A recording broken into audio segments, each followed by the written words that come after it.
हमारी बहन श्रीमती मीनाक्षी लेखी जी, श्याम जाजू जी, पूर्व अध्यक्ष विजेंद्र गुप्ता जी, शिखा राय, तेजपाल सिंह जी, आनंद साहू जी, मोहन सिंह बिष्ट जी, हमारे विधायक रामवीर सिंह बिजूड़ी जी, हमारे प्रमुख नेता जगदीश मुखी जी, मंच पर उपस्थित सभी महानुभाव और उपस्थित सभी भाई और बहनों, आप थोड़ा शांत रहेंगे तो मेरी आवाज आप तक आएगी। मेरी आवाज आ रही है? आवाज आ रही है वहां तक? नहीं आ रही? आवाज आ रही है? आप शांति से सुनिए। मैं आज यहां इसलिए आया हूं कि आप जिस समस्या के लिए संघर्ष कर रहे थे, उस समस्या का समाधान आपको देने के लिए मैं यहां आया हूं।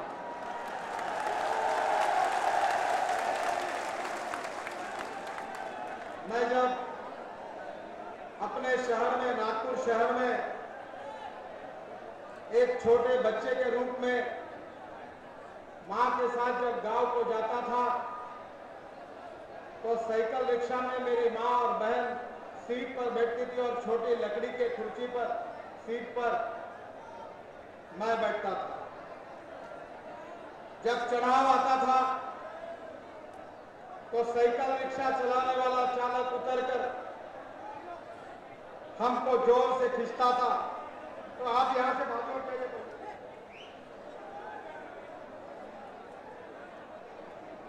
फोटोग्राफर नीचे जाइए,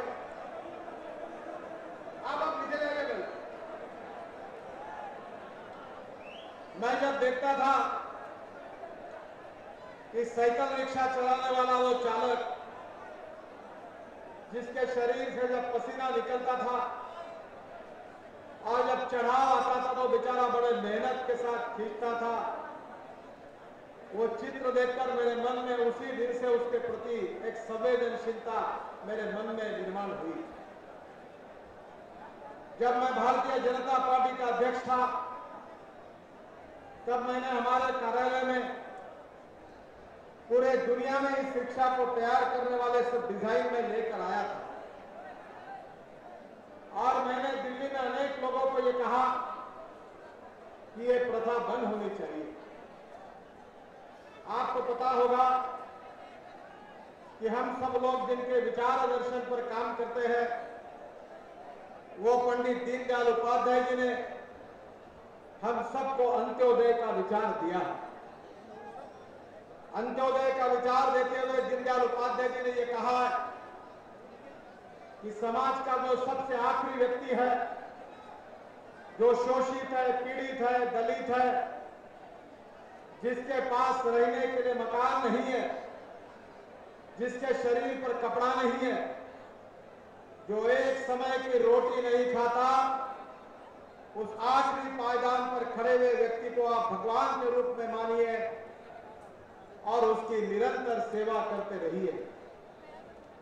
और जिस दिन उस व्यक्ति को रोटी, कपड़ा और मकान मिलेगा, उसी दिन अपना कार्य पूरा होगा, ऐसा समझिए। यही दीनदयाल जी का विचार हमको मिला।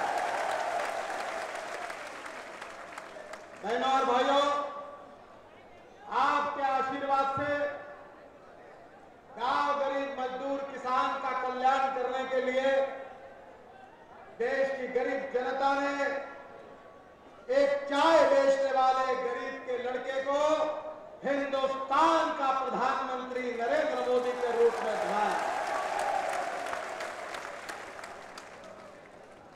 नरेंद्र मोदी जी के नेतृत्व में हम हिंदुस्तान को, गरीबी को दूर करना चाहते हैं। हम बेरोजगारों को रोजगार देना चाहते हैं और रोजगार देकर उसकी गरीबी को दूर करना चाहते हैं। मुझे इस बात का पता है कि बात हम जरूर कह रहे हैं, पर इस बात के पीछे कितनी कठिनाइयां है, कितनी समस्या है, ये मैं अच्छे तरीके से समझता हूं।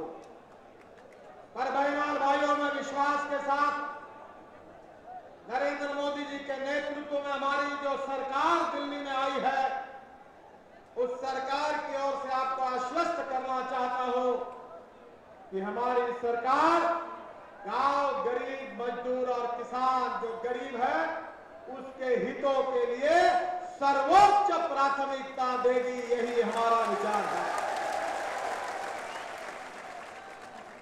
और इसीलिए जब संसद में नरेंद्र मोदी जी का भाषण हुआ हिंदुस्तान के संसद में, तो हमारे प्रधानमंत्री ने कहा कि अंत्योदय के विचार के आधारित हमको काम करना है। जो शोषित है, पीड़ित है, दलित है, आप में से अनेक लोग दलित वर्ग में है, बहुत से अल्पसंख्यक समाज से संबंधित है, आप में से अनेक लोगों को रहने के लिए घर नहीं है, झुग्गी झोपड़ी में मुश्किल से रहते हैं, बच्चों को ठीक प्रकार से पढ़ाई नहीं दे पाते, ना 2 समय की रोटी अच्छी तरह खा नहीं सकते। इस प्रकार की हालत आप में से अनेक लोगों की है। हमारे बारे में यह प्रचार किया गया था कि भारतीय जनता पार्टी दलितों के विरोध में है, अल्पसंख्यक समाज के विरोध में है। बहनों और भाइयों, गरीब गरीब होता है। गरीब को कोई जात, पंथ, धर्म और भाषा नहीं होती। गरीब गरीब होता है, चाहे वो हिंदू हो, मुसलमान हो, बौद्ध हो, जैन हो, कृष्ण हो। जात पात से, धर्म से, सांप्रदायिकता से ऊपर उठकर इस समाज के आखिरी पायदान पर जो गरीब व्यक्ति खड़ा है, उसके जीवन के अंधेरों को दूर करना, यही हमारे सरकार का मुख्य मकसद है। हमारे नेता अटल बिहारी वाजपेयी जी ने जब भारतीय जनता पार्टी की स्थापना 1980 में की थी, तो 1980 में कॉलेज के विद्यार्थी के रूप में मैं पहली बार भारतीय जनता पार्टी में शामिल हुआ। जब मुंबई के बांद्रा रिक्लेमेशन में ऐसे हजारों लाखों लोगों के सामने शाम के 6 बजे थे और समुद्र में सूर्यास्त हो रहा था, तब हमारे नेता अटल बिहारी वाजपेयी जी ने कहा था कि अंधेरा छटेगा, सूरज निकलेगा और कमल खिलेगा। अटल जी का सपना अटल जी ने पूरा किया। पर अटल जी ने जो दीनदयाल जी के विचारों की विरासत दी है, जो गांव, गरीब, मजदूर, किसान के कल्याण करने की एक आदर्श साख हम सबके सामने रखी है, उसी के आधार पर हम काम कर रहे हैं। और नरेंद्र मोदी जी के नेतृत्व में हिंदुस्तान के गरीबों की गरीबी दूर करने के लिए हम कटिबद्ध है। यही बात कहने के लिए मैं आपके पास आया हूं। आपकी जो ये साइकिल रिक्शा, ई रिक्शा है, कोई कहते हैं कि दिल्ली में 6 लाख है, कोई कहते हैं 7 लाख है। कितनी संख्या है मुझे मालूम नहीं। कल उत्तर प्रदेश के सेक्रेटरी परसों मुझे मिलने के लिए आए थे, डायरेक्टर और सेक्रेटरी। मुझे कह रहे थे कि आपके विभाग के सचिव बहुत निगेटिव है, गरीबों की बात है, अनेक सालों से चल रहा है, उत्तर प्रदेश में हम ई रिक्शा देना चाहते हैं पर दे नहीं पाते। बहनों और भाइयों, हिंदुस्तान में 1 करोड़ से ज्यादा आबादी है जो साइकिल रिक्शा चलाती है और 1 करोड़ तक आबादी है जो 100 किलो का, 1 क्विंटल, 2 क्विंटल का सामान हाथ ठेले पर लेकर, कोई 2 पाई पर 2 टायर लगाकर ठेला खींचते हैं, कभी 4 चक्के का ठेला खींचते हैं और बेचारे गरीब लोग अपना पसीना निकाल निकाल कर मेहनत करके कभी आदमियों को ढोने का काम करते हैं और कभी सामान को ढोने का काम करते हैं। जिसका जिक्र मेरे मित्र रमेश विदुड़ी जी, रमेश विदुड़ी जी को, मीनाक्षी लेखी को, मनोज तिवारी जी को धन्यवाद दूंगा, मुखी जी को धन्यवाद दूंगा, डॉक्टर हर्षवर्धन जी को धन्यवाद दूंगा, विजेंद्र गुप्ता, विजय गोयल जी को धन्यवाद दूंगा कि जब से मैं मंत्री बना हूं ये लगातार मेरे पास आ रहे हैं और मुझे कह रहे कि कुछ भी करो नितिन जी, 50 साल से ये कानून बना हुआ है, कांग्रेस की सरकार ने कभी गरीबों की आवाज सुनी नहीं है। अब आपसे उम्मीद है कि ये ई रिक्शा वालों को न्याय दीजिए।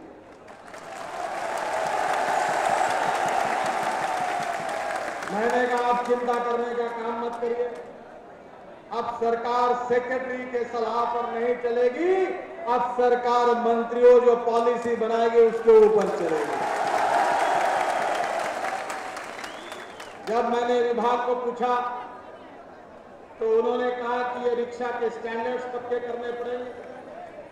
तो स्टैंडर्ड्स पक्के करने के लिए गए तो उन्होंने कहा चक्का तो हीरो होंडा का है, एक्सल तो उस कंपनी का है, ये खुद रिक्शे बनाने वाले अपना एक एक पार्ट बनाएंगे, एक एक पार्ट का जब टेस्टिंग होगा और टेस्टिंग का रिपोर्ट आएगा तब कानून के मुताबिक इनको मान्यता मिलेगी। ऐसा ऑफिशियल रिप्लाई मुझे दिया।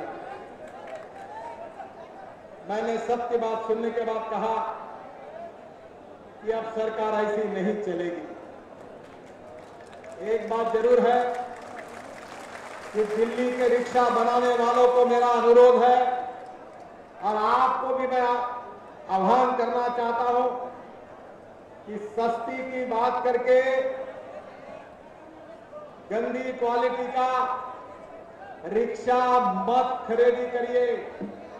रिक्शा की क्वालिटी कैसी है वो देखकर ही रिक्शा खरीदी करिए। ये हाथ जोड़कर मेरा आपसे अनुरोध है, क्योंकि आपके रिक्शा में जो लोग बैठेंगे उनके सुरक्षा का भी सवाल है। और जो हमारा मोटर व्हीकल एक्ट है उस एक्ट में ई रिक्शा के इतने टेस्टिंग रिपोर्ट लगते हैं कि आप 5 साल कोई टेस्टिंग रिपोर्ट ला नहीं सकते, इतनी तरतूब उसमें बनाई गई है। पर आज मैंने निर्णय किया और आज इस निर्णय को मुझे जाहिर करते हुए मेरे संवेदनशील मन में सबसे ज्यादा खुशी है कि मेरे मंत्रालय का पहला निर्णय इस देश के 2 करोड़ गरीबों के हितों के लिए हो रहा है। इस बात का मुझे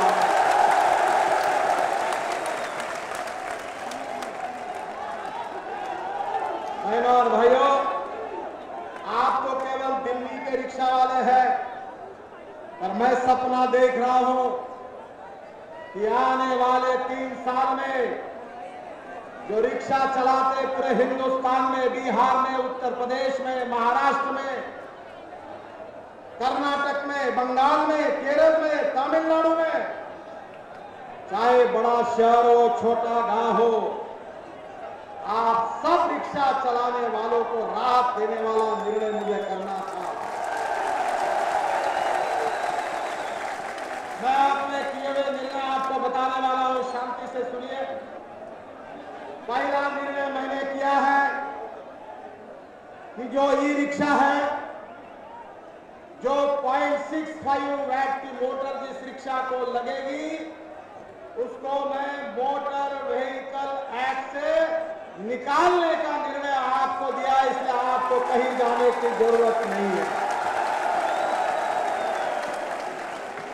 अब जो आपका रिक्शा 0.65 वैट के अंदर का बना हुआ है और 0.65 वैट का है, इसके लिए कोई पुलिस वाला, कोई आरटीओ वाला कल से आपको चालान नहीं कर सकता।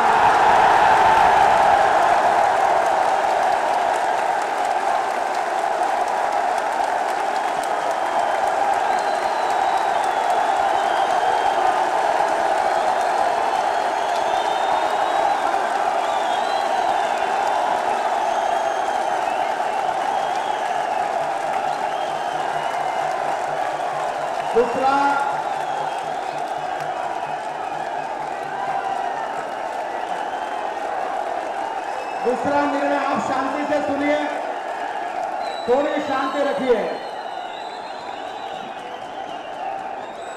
दूसरा निर्णय किया है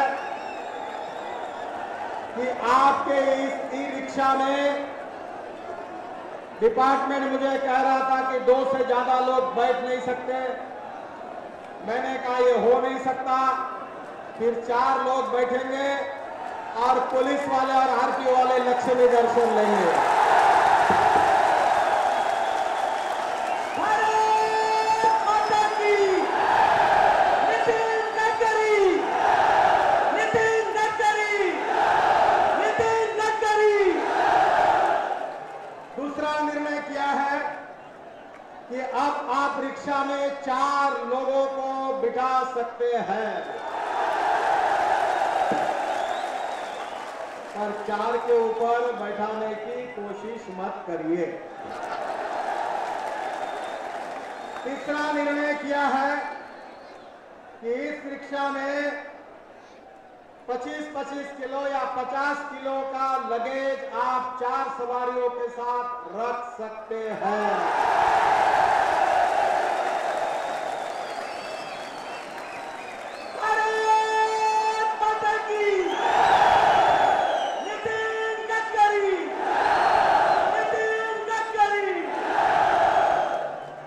चौथा निर्णय किया है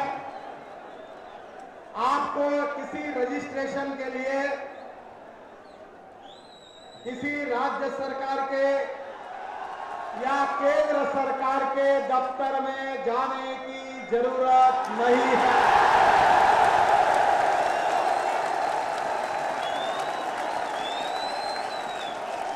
हमारे योगेंद्र संडोलिया जी किधर है?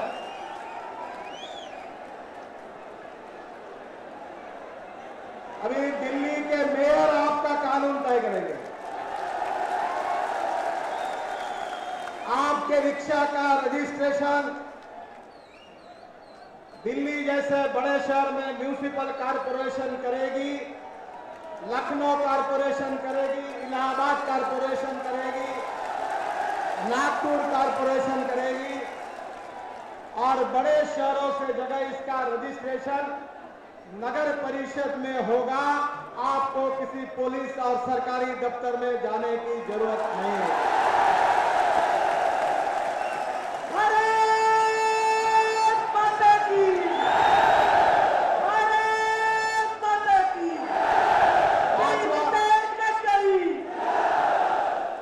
पांचवा नियम बनाया है कि चालक ही मालक रहेगा। जितने साइकिल रिक्शा चलाने वाले हैं वो आप दीनदयाल जी का नाम लेकर ये दीनदयाल ई रिक्शा चलाएंगे। अब आदमी को ढोने वाला और सामान माल को ढोने वाली प्रथा हम हिंदुस्तान में बंद करेंगे। यह मैं आपको विश्वास भारत माता की। श्री नितिन गडकरी, श्री नितिन गडकरी।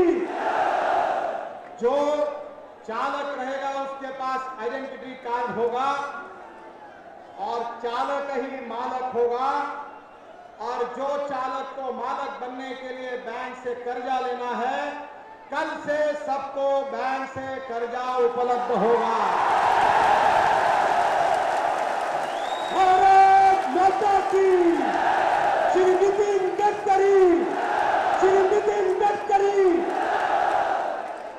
आपकी 100 रुपए रजिस्ट्रेशन फी करके महानगर पालिका नगर पालिका आपका रजिस्ट्रेशन करेगी, आपको आइडेंटिटी कार्ड देगी और उसके साथ साथ अपने शहर में अगर कुछ नियम बनाना है इसके बारे में तो वो उनका प्रस्ताव हमारे डिपार्टमेंट के पास भेजेंगे। हम उनको गाइडलाइन देंगे और उनके बारे में जो नियम बनाना है तो दिल्ली जैसे शहर में पुलिस कमिश्नर और म्यूनिसिपल कमिश्नर दोनों बैठकर नियम तय करेंगे और नगर पालिका क्षेत्र पर हमारे एसपी और नगर परिषद के सीओ दोनों मिलकर वहां के नियम तय करेंगे, संख्या की निश्चिति करेंगे।